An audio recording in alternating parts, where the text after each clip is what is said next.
नहीं, खासदार आने के बाद एमएलए साहब हमारे यहाँ पर नहीं आए और एमएलए साहब के जो तालुका प्रेसिडेंट हैं वो हमें देखकर मुस्कुरा। 15 साल के एमएलए ने जो कम्प्लीटली नशे के ऊपर फेल्योर रहा है, आपके 10-10, 20-20 साल के जो कॉरपोरेटर्स रहे जो नशे के ऊपर बिल्कुल फेलियर रहे। और मैं तो यहाँ तक इल्ज़ाम लगाता हूँ, ये वो लोग हैं जो नशा बेचने वालों से बैनर लगवा, ना डरने वाले हैं ना जो बिकने वाले हैं। हम किसी गब्बर, किसी अकबर, किसी बिरबल या किसी मोगैम्बो से नहीं डरने वाले। लोहा गर्म है, मार दीजिए हथौड़ा। अगर आज आप नशे पर काम नहीं करोगे, नशे के खिलाफ नहीं बोलोगे, तो कल आपकी औलाद नशा करते हुए दिखेगी। तब आपके पास खून के आंसू रोने के लिए होंगे, लेकिन कोई आकर ये नहीं कहेगा कि आओ नशे पर काम।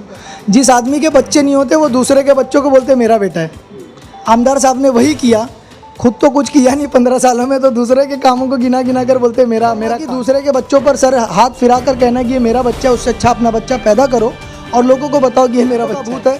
तो उसको लात से भी समझाएंगे और बात से मानता है तो बात से भी समझाएंगे। हम उस लेवल पर काम करने के लिए तैयार हैं। आपको डरने की कोई ज़रूरत नहीं।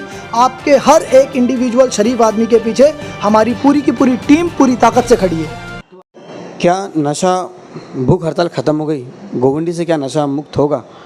मैं हूं मुनव्वर शेख, लोकहित में आप सभी का स्वागत है। जैसे कि मैं आपको बता दूं, आप सभी को पता होगा कि गोवंडी में जो है सोशल वर्कर टीम ने जो है नशा मुक्त को लेकर भूख हड़ताल रखी गई थी और इसी में जो है 24 घंटे तक भी वो भूख हड़ताल चली नहीं और उसको समाप्त कर दिया गया। हम उनसे बात करेंगे, हमारे साथ में बात करने के लिए मौजूद है अतिक सर जी मौजूद है। क्या था पूरा मामला, उनसे बात करेंगे क्योंकि खासदार भी वहाँ पर मौजूद थे। उन्होंने क्या आश्वासन दिया आपको? देखिए, खासदार साहब ने ये आश्वासन दिया कि आप लोगों के जो भी मुद्दे हैं, जो भी सजेशंस हैं और जो भी डिमांड्स हैं, उसका एक चार्टर्ड आप तैयार कीजिए और जिस अथॉरिटी को देना उस अथॉरिटी को चल के मैं आपके साथ बात करूंगा और उसका फॉलोअप लूँगा। ये आश्वासन दिया और इसी आश्वासन के साथ हमने खासदार साहब की इज्जत रखते हुए अपने भूख हड़ताल को स्थगित किया है। 4 दिन का टाइम दिया? जी हाँ। तो क्या लगता है 4 दिन के बाद क्या होगा इसे? देखिए, 4 दिन के बाद अभी हम लोगों की सैटरडे के दिन जो है खासदार साहब से मीटिंग है और उसमें क्या करते हैं खासदार साहब, हम लोगों को इसमें कोऑपरेट कितना करते हैं वो देखा जाएगा। अगर कोऑपरेशन नहीं मिला तो हमारे अपने ख़ुद के बहुत सारे प्लान्स हैं। उन प्लान के मुताबिक हम कहीं ना कहीं जनता को लेकर अपने प्लान्स और प्रोग्राम्स को वो कंटिन्यू करते रहेंगे। तो क्या आपकी कोई डिमांड थी, जैसे कि खासदार आपके यहाँ पर आए और इतना बड़ा उन्होंने अपनी भूख हड़ताल रखने के बाद में जो है आपको इतना आश्वासन दिया उन्होंने, तो आपकी क्या क्या ऐसी डिमांड थी? देखिए, हमारी 10 डिमांड थी टोटल, जिसके अंदर सबसे पहली डिमांड ये थी कि जितने भी ड्रग्स के पेडलर्स हैं उनके ऊपर सख्त से सख्त कार्रवाई किया जाए। जो भी आरोपी है उसको भी कार्रवाई किया जाए और 6 महीने के अंदर उनकी इंक्वायरी करके उनके ऊपर सख्त से सख्त चार्जशीट तैयार करके पुलिस के द्वारा जो है कोर्ट में सबमिट करके उनको ज़्यादा से ज़्यादा सज़ा दी जाए। दूसरी हमारी ये थी कि जो Shivaji Nagar police station, Deonar police station और लल्लूबाई पुलिस स्टेशन जो है, इसके अंदर एक नशा विरोधी दस्ता तैयार किया जाए, नशा विरोधी डिपार्टमेंट तैयार किया जाए और वो डिपार्टमेंट 24/7 × 365 डेज़ वहाँ पर अवेलेबल रहे। जो स्पेशली जिस तरह से एटीसी काम करता है, जिस तरह से दूसरे डिपार्टमेंट्स काम करते हैं, ये डिपार्टमेंट भी काम करे। जैसे नारकोटिक्स डिपार्टमेंट के ऑफिसर्स होते हैं, उनके अंदर ऑफिसर्स की कमी है। पुलिस स्टेशन से आपको बार बार ये शिकायत मिलेगी। तो हमारा तीसरा ये डिमांड था कि जहाँ जहाँ पर पुलिस ऑफिसर्स की कमी है वहाँ पर पुलिस ऑफिसर्स को बढ़ाया जाए और ये चीफ मिनिस्टर और होम मिनिस्टर का काम है। ये हमने उनसे एड्रेस किया हुआ है कि वहाँ पर आप बढ़ा कर दिया जाए, जवानों को बढ़ा दिया जाए ताकि यहाँ पर बढ़ते हुए नशे और क्राइम के ऊपर नियंत्रण पाया जा सके। हमारी जो सबसे अहम और मुख्य जो डिमांड थी वो ये थी कि जो भी नशा बेचने वाले लोग हैं, पेडलर्स हैं, उनके ऊपर जब कार्रवाई होती है, जब उनकी इन्फॉर्मेशन मिलती है और जब उनकी सीजिंग होती है नशेली पदार्थ की, तो उनकी कार्रवाई के बाद उनके बड़े बड़े बैनर फ्लैग्स लगाए जाएं पूरे गोवंडी और मानखुर्द परिसर के अंदर और लोगों को बताया जाए कि ये ड्रग्स पेडलर है, ताकि उसका सामाजिक बहिष्कार हो सके, जिससे लोग अवगत हों, लोगों को पता चले कि आदमी नशा बेचता है, इसके साथ मुझे कोई दोस्ती यारी, कोई रिश्तेदारी या इसके मुझे कोई घर जो है भाड़े पर नहीं देना है या इसको कोई घर जो है या प्रॉपर्टी नहीं बेचना है। चौथी हमारी जो डिमांड थी वो हर पुलिस स्टेशन में नारकोटिक्स कंट्रोल ब्यूरो एनसीबी के ऑफिसर्स होना चाहिए, क्योंकि नशा जो है एक अलग ही जोनल का क्राइम है और इसके अंदर जो एक्सपर्टीज़ लगती है वो नारकोटिक्स कंट्रोल ब्यूरो की एक्सपर्टीज़ लगती है। उसके अंदर वो ऑफिसर्स हर पुलिस स्टेशन में, देवनार में, शिवाजी नगर में और लल्लूबाई में, उनका जो है 24 घंटे 7 दिन 365 दिन पूरे साल के लिए एक डिपार्टमेंट बनाकर वहाँ पर देना चाहिए ताकि वो स्पेशली उसके ऊपर काम कर सकें। और जितने भी हमारी पांचवी डिमांड थी, जितने भी सीसीटीवी कैमरास लगे हुए हैं जो पुलिस देखती है, आपको गाड़ी के हेलमेट का फ़ाइन आता है, लेकिन वहाँ से क्या स्मगलिंग हो रही है, क्या क्राइम हो रहा है, पुलिस कभी उसको नहीं देखी। मैं पुलिस से सवाल भी पूछता हूँ कि आपने सीसीटीवी में देखकर कितने क्राइम को प्रिवेंटिव तरीके से रोका है। तो आप इसके ऊपर सीसीटीवी के ऊपर संज्ञान लीजिए, सीसीटीवी सर्वेलेंस बढ़ाइए और जहाँ पर रिक्वायर्ड है सीसीटीवी लगाइए और सीसीटीवी का सही इस्तेमाल करके नशे और क्राइम के ऊपर नियंत्रण पाया जा सकता है। छठी हमारी डिमांड थी कि एक कमेटी गठित की जाए जिस कमेटी के अंदर पब्लिक और पुलिस की पार्टनरशिप हो, एनसीबी के ऑफिसर्स भी हों और ये बहुत ही गुप्त तरीके से होना चाहिए ताकि नशा बेचने वालों को कौन पब्लिक पुलिस के साथ है या कौन पुलिस इसमें काम कर रही है वो किसी को पता ना चले। ऐसी एक कमेटी गठित करनी चाहिए ताकि पुलिस और पब्लिक की पार्टनरशिप बन सके और पुलिस की हेल्प पब्लिक कर सके और पब्लिक की हेल्प पुलिस कर सके और नशे के ऊपर नियंत्रण पा सकें। सातवीं हमारी जो डिमांड थी वो नशे में जो लोग बेगुनाह मारे जाते हैं, मर्डर हो जाता है, पुलिस एफआईआर बनाती नशा बेचने वालों को या नशेड़ी को जो है जेल में डाल देती है और जिनके घर का लाल चला जाता है उनके घर का चिराग बुझ जाता है, सब खत्म हो जाता है। तो सरकार ने 10 लाख रुपए का मुआवजा देना चाहिए। अगर कोई भी नशेड़ी किसी बेकसूर इंसान को मारता है तो उसको 10 लाख का मुआवजा देना चाहिए। ये हमारी डिमांड है और इसके पीछे का कारण ये है कि सरकार जब 10 लाख रुपया जब सरकार के जेब से जाएगा तो सरकार उसके ऊपर कहीं ना कहीं एक्टिव होगा और ये क्राइम प्रिवेंटिवली जो है कहीं ना कहीं रोका जा सकता है। फिर उसके बाद हमारी ये डिमांड थी कि जो पुलिसकर्मी है उसको बढ़ाया जाए, क्योंकि पुलिस की हमेशा शिकायत रहती है कि हमारे पास जवान नहीं है, ये बढ़ाया जाए। और जो नशा करने वाले लोग हैं, जैसे किसी के भी घर में कोई नशा कर रहा है तो वो सामाजिक बहिष्कार नहीं होना चाहिए, उनको अपनाना चाहिए और इन सेतु जो है उनको रिहैबिलिटेशन सेंटर मिलना चाहिए, नशा मुक्ति केंद्र मिलना चाहिए। गोवंडी मानखुर्द के अंदर नशा मुक्ति केंद्र बनाना चाहिए, ये बीएमसी का काम है और बीएमसी ने इसके लिए स्पेशल बजट बनाकर जो है नशा मुक्ति के लिए काम करना चाहिए, क्योंकि बाहर लोग भेज नहीं पाते हैं और उसकी फीसेस ज़्यादा होती है। इस वजह से जो नशा करने वाले बेचारे बच्चे हैं वो सड़कों पर अभी भी घूम रहे हैं और वही क्राइम करते हैं और फंस जाते हैं, या तो फिर नशा करते हैं, माँ बाप पैसा नहीं होने के कारण उनको नशा मुक्ति केंद्र में नहीं भेज पाते हैं। तो ये बीएमसी की जिम्मेदारी है। और आखिरी हमारी जो ये डिमांड थी कि जो जितने इलाके हैं जहाँ पर गंदगी है उसको साफ़ सफाई करना चाहिए, क्योंकि गंदे इलाके में जैसे गंदगी होती है वहाँ पर नशेड़ी जो है नशा बैठकर पीना शुरू कर देते हैं, तो उधर पे साफ़ सफाई होनी चाहिए और पुलिस का गश्त बढ़ना चाहिए।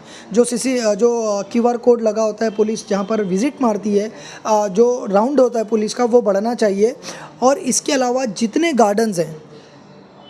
गार्डन हैं जैसे वो अंबेडकर मैदान हो, शाहू महाराज मैदान हो या पीली मिट्टी का मैदान हो, यहाँ पर नशा करने का ये अड्डा बन जाता है, ओपन बार बन जाता है रोज़ शाम में सूरज ढलने के बाद। तो यहाँ पर पुलिस के रात के अंदर कम से कम 2, 4, 6 राउंड गश्त होना चाहिए ताकि वहाँ पर नशेड़ी जो है नशा करने से डरे और वो कहीं ना कहीं नशा करने से बाज आए।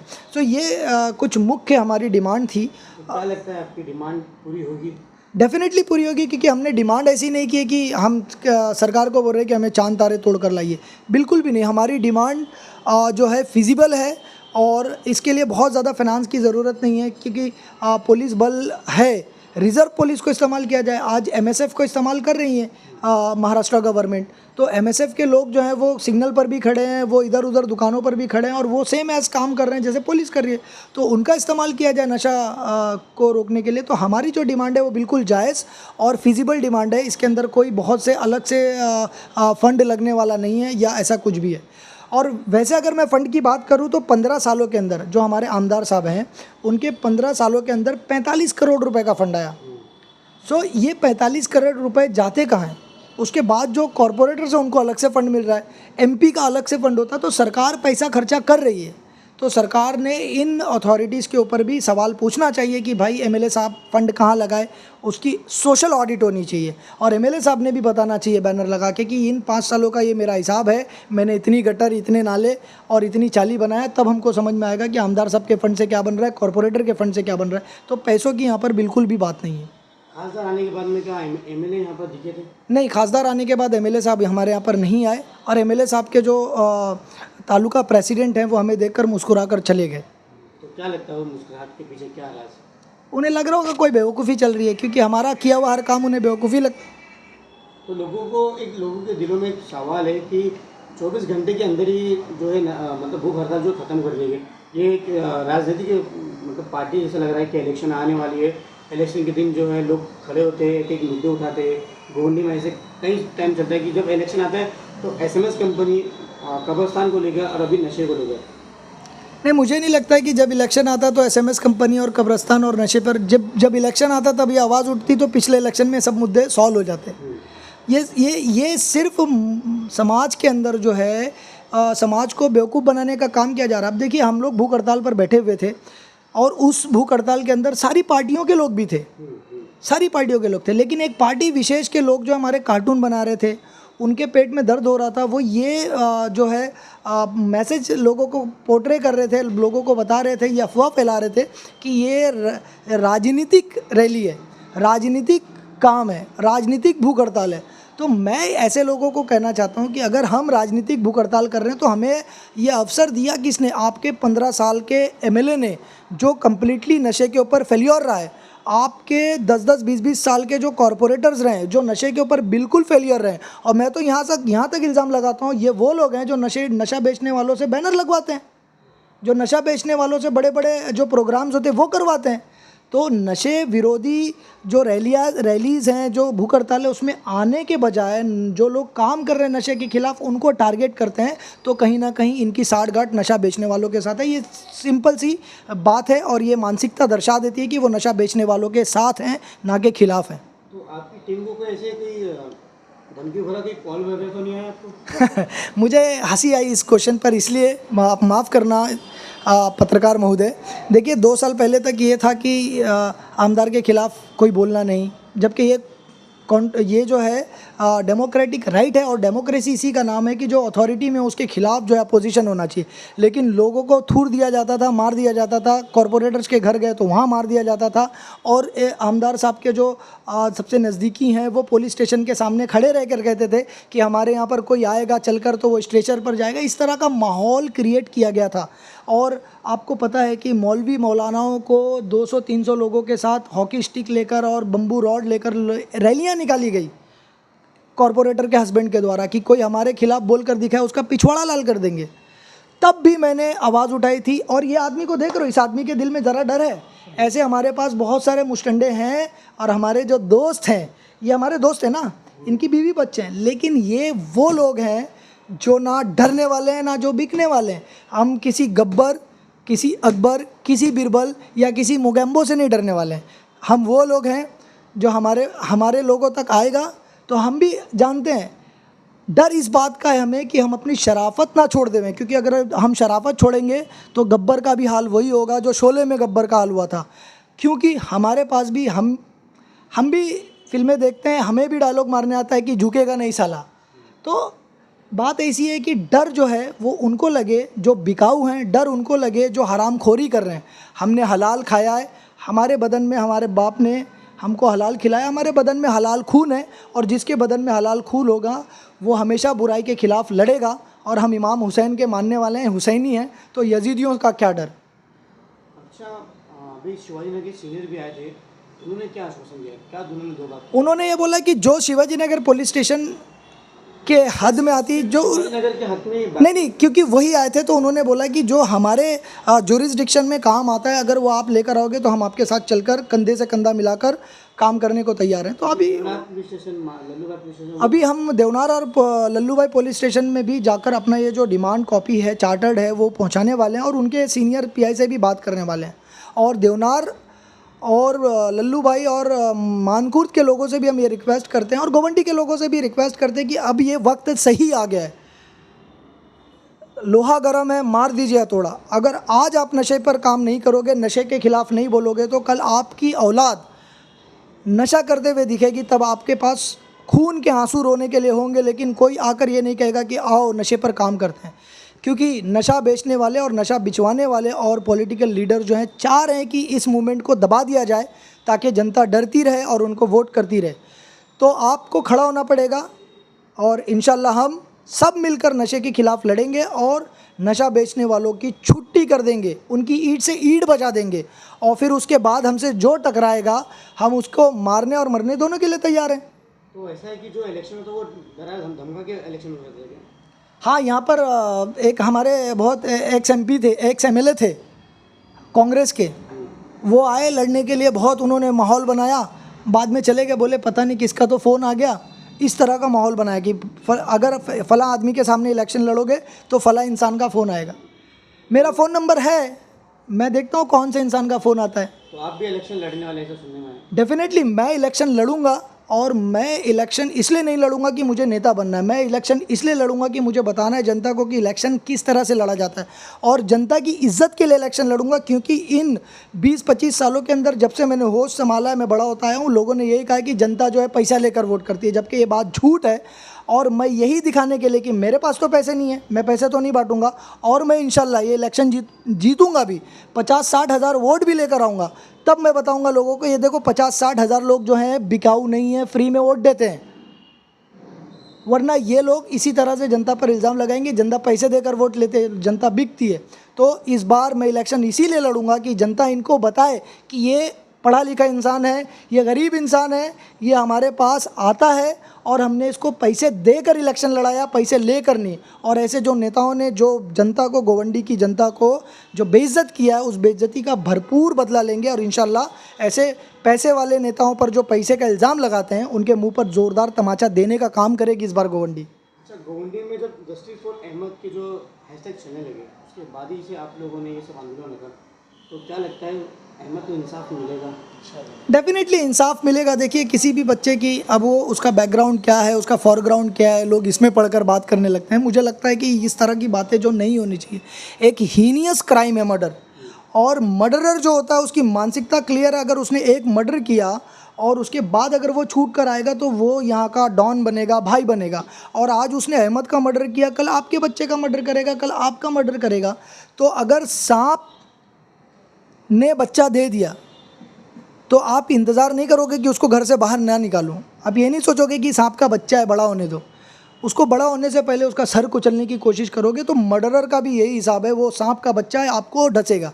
इससे पहले कि वो बड़ा हो, बड़ा क्रिमिनल बने, उसके सर को कुचल देना ये बहुत ज़रूरी है। और अहमद के सीन में भी वही है कि अहमद का मर्डर हुआ, और जो मर्डरर्स हैं वो अपकमिंग क्रिमिनल्स हैं, उनका सर कुचलना। और उनके सर कुचलने का मकसद ये है कि जो कानूनी प्रक्रिया है और कानून से जो सख्त से सख्त सज़ा है उनको दिलवाना, ये हमारा मकसद है। अच्छा, आपकी टीम ने जो है SMS कंपनी को लेकर भी काफ़ी काम किए, और कब्रिस्तान को भी लेकर अपने वक्त से काम किए, और इसमें एक छोटा सा एक वीडियो वायरल हुआ था, इसमें मेरे साहब कह रहे थे कि ये मैंने किया, ग्राउंड लेवल पे रह के ज़मीन की मतलब लड़ाई मैंने लड़ी। उसके बारे में आप क्या कहेंगे? देखिए जब आपके मैं एक बात बोलूं, मैं इस बात पे मुझे एक्चुअली किसी के बारे में बात नहीं करनी, लेकिन एक बात बोलूं, जिस आदमी के बच्चे नहीं होते वो दूसरे के बच्चों को बोलते मेरा बेटा है। आमदार साहब ने वही किया, खुद तो कुछ किया नहीं 15 सालों में, तो दूसरे के कामों को गिना गिना कर बोलते मेरा काम है। जो फंड कॉरपोरेशन का है, जो काम कॉरपोरेटर्स के हैं, जो काम आज BMC कर रही है, वो काम पे भी बैनर मैंने देखा है आमदार साहब के लगे हुए। तो मैं यही कहूँगा कि दूसरे के बच्चों पर सर हाथ फिरा कर कहना कि ये मेरा बच्चा है, उससे अच्छा अपना बच्चा पैदा करो और लोगों को बताओ कि ये मेरा बच्चा है। तो हमारे व्यूअर्स को आप किस तरह का ऐसा मैसेज देना चाहिए जिसमें लोगों को हिम्मत बने और आपके साथ में जुड़े?